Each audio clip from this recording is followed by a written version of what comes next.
Good day everyone. In this video, we will be discussing about curriculum planning framework and its element. Let me start in discussing curriculum planning framework. Curriculum planning framework is a supportive structure to help the schools to plan and develop their own curriculum.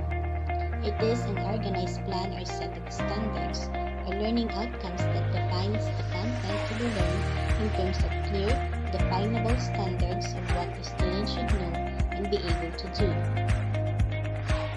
Curriculum framework sets the parameters, directions, and standards for curriculum policy and practice. Curriculum framework should also allow or even encourage some flexibility in curriculum decision making. This flexibility can be provided in a number of ways. Why is it important? It is to create high educational experience for students. Developing an effective curriculum is a core component of providing a successful education. There are four general aspects of curriculum to be reviewed as part of the curriculum planning process. Number 1. Curriculum provision. 2. Curriculum planning and coordination. Number 3. Curriculum implementation. Teaching and learning processes. Number 4. Curriculum outcomes, students' progress. First is the curriculum provision. In curriculum provision, curriculum are planned to offer the best learning opportunities to every learner. So, in the area of curriculum provision, the following areas should be reviewed. First, subjects, programs, courses, levels. Effective course design begins with understanding who your students are, deciding what you want them to learn, determining how you will measure student learning, and planning activities, assignments, and materials that support student learning. Second, time allocation, option structure. The amount of time to be devoted to instruction in a certain subject or discipline according to official regulations, requirements, or recommendations. Third, provision for students with special needs. The curriculum is planned through a whole school approach to curriculum planning, taking into account progression and differentiation. Additional support and intervention is provided for identified groups and individuals. Breadth and balance. The concept of breadth and balance is combination are an essential part of curriculum, whether that is curriculum for class, school, and nation, or for home learning. Breadth applies more importantly to a range of areas and subjects children learn about, but also to the topics that are covered within area of learning. Balance in curriculum is designed so that the curriculum structure is specific enough to ensure similar implementation by district teachers while being general enough so that teachers have the freedom to use the curriculum to meet needs of their classes. Balance requires consideration of the child's learning holistically, including their experience of the whole curriculum. Relevance and differentiation. Differentiated instruction allows teachers to maximize individual growth in the course content. There are four ways to differentiate instructions. First, content, what students learn. Second, process, how they learn. Third, product, how to measure. Fourth, environment, where students learn. Last in curriculum provision is co-curricular activities.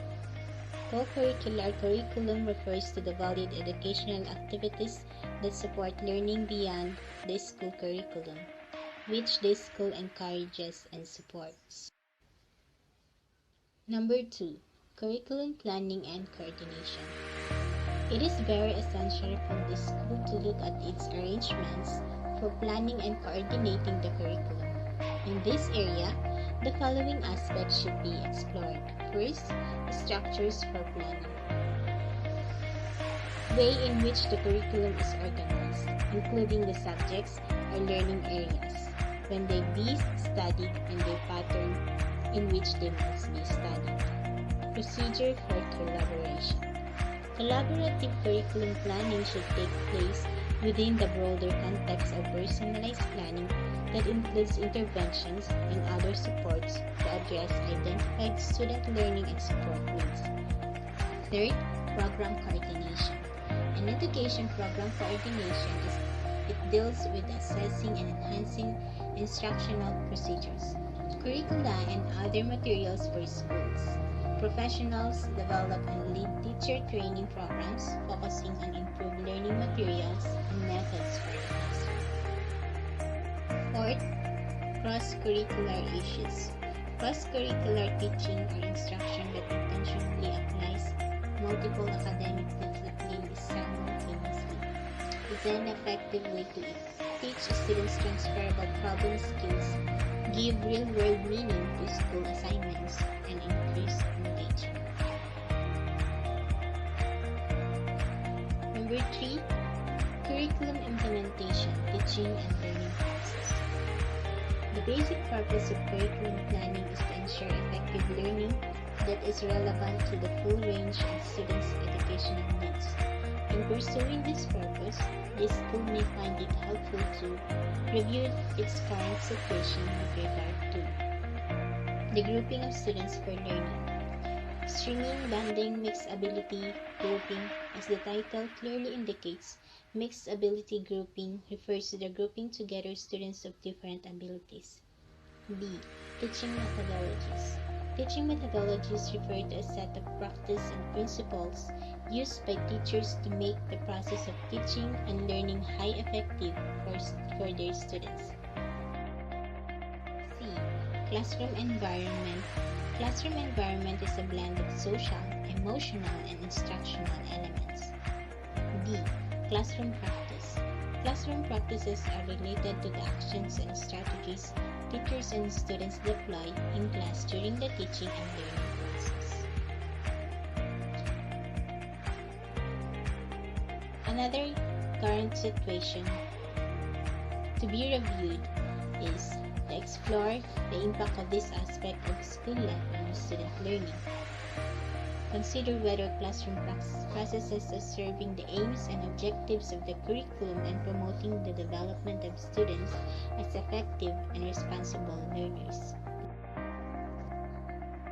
Number 4, curriculum outcomes, students' progress and attainment. In examining curriculum outcomes, the following should be reviewed. Its current methods of assessing students' learning and attainment. How students' level of attainment compare with their standards of attainment on entry to the school. How students' level of attainment compared with national standards of attainment. What the students have actually learned in terms of both holistic and development and academic achievement on completing any given program or course in the school. Ms. Moreno will be discussing the elements of curriculum. And now we move on to the elements of curriculum planning, specifically Oliva's 1992 model for curriculum development. This model is developed by Peter F. Oliva, formerly professor and chairperson at Southern Illinois University, Florida International University, and Southern Georgia University.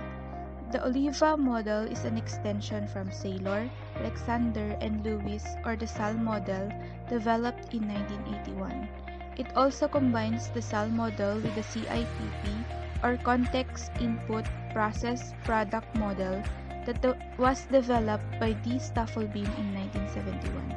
This model is based on the needs from the student and society.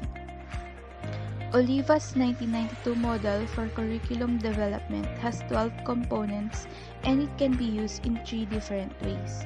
First is it offers a process for the complete development of a school's uniform. Second, a faculty may focus on the curricular components of the model to make programmatic decisions. And third, a faculty may concentrate on instructional components development. There are 2 purposes of Oliva's model. The first one, it suggests a system that curriculum planners might wish to follow, looking at the standards in each subject area and developing strategy to break down the standards so they can be taught to students, since the best place to start is an annual plan. And the second purpose is to serve as a framework for explanations of phrases or components of the process for curriculum improvement. This shows the interactions and relationship of the four essential phases of curriculum development process, which are planning, content and methods, implementation, and evaluation and reporting. So these are the 12 components of Oliva's 1992 model for curriculum development. The 12 components are: first, statement of aims and philosophy education derived from the needs of students and society. Second is the specification of needs. Third, the curriculum goals. Fourth, the curriculum objectives. Fifth, the organization and implementation of the curriculum. And then the specification of instructional goals and objectives. And then the selection of strategies, preliminary selection of evaluation techniques, the implementation of stages, and then the final selection of evaluation techniques, and lastly, the evaluation of instruction and evaluation of curriculum. To illustrate the 12 components of Oliva's 1992 model, we have here an illustration which specifies the 17 steps to follow. This illustration can be subdivided into planning phases, planning and operational phases, and the operational phases. The planning phase includes the specification of needs of students in general and the specification of needs of society. After this, we can now conclude the statement of aims and philosophy of education, including beliefs about learning. And then the specification of needs of particular students, the specification of needs of particular community, and the specification of needs of the subject. The third step is the specification of curriculum goals. And then after this, we can now specify the curriculum objectives. And then included in the planning and operational phase is the organization and implementation of the curriculum. Going back to the planning phase, we must specify the instructional goals, specify the instructional objectives, and then select the best strategies. After the selection of strategies is the preliminary selection of evaluation techniques and the implementation of strategies, which is now considered an operational phase. After the implementation of strategies is the final selection of evaluation techniques and the evaluation of instruction. Lastly, we have the evaluation of curriculum, and that will conclude the operational phase. We also have here the 17 steps in word form, and this will now conclude our reporting.